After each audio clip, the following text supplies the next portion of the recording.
Donc je reviens sur la théorie des cordes qui donc fait appel, pour une raison de consistance mathématique, à des dimensions supplémentaires. Donc en tout, l'espace aurait 10 dimensions. Les 3 dimensions usuelles, que nous connaissons, et puis 7 dimensions additionnelles, dont on ignore, en fait, il n'y a pas une seule théorie des cordes.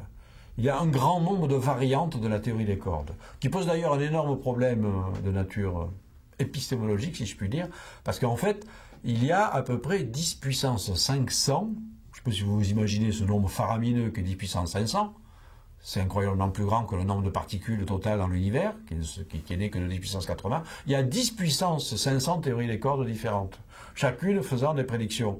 À chaque théorie, chaque modèle correspond à un univers radicalement différent. Voilà. Et peut-être le problème épistémologique, c'est que on n'arrivera peut-être jamais à trier un jour entre ces différentes théories. Donc d'une certaine façon, la théorie des cordes n'est pas vraiment réfutable. Et elle n'obéit plus aux critères habituels de la science. Bon, malgré tout, on s'y intéresse, parce que c'est quelque chose d'assez fascinant. Alors, quelle incidence ça aurait pour nous? Nous sommes en fait collés, scotchés sur une sorte de tranche à 3 dimensions d'espace et une dimension temporelle. Tout ce dans quoi nous vivons et tout ce que nous percevons, ce n'est qu'une projection, c'est l'ombre de l'ensemble qui se projette uniquement sur cette tranche qu'on appelle une brane, en fait. Ça vient de membrane, sauf que c'est pas à 2 dimensions, ça peut être 3, 4 dimensions, etc.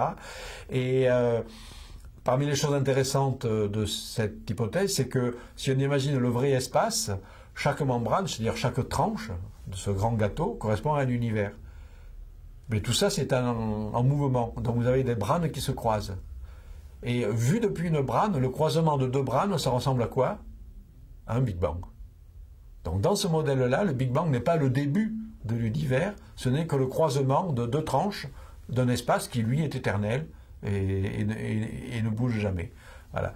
Donc il y a certains aspects assez civilisants dans cette théorie des cordes, mais on est aujourd'hui très très très très loin d'avoir le moindre indice de vérification expérimentale. Le seul espoir, à mon avis, qui serait un début de piste que la théorie des cordes soit une bonne voie d'approche, ça repose sur le LHC, le grand collisionneur du CERN, où si dans quelques mois ou quelques années on met en évidence à très haute énergie un certain type de particules, les élémentaires qu'on appelle des particules supersymétriques, serait un début de vérification d'une théorie qu'on appelle la supersymétrie, qui est une première étape vers la théorie des cordes.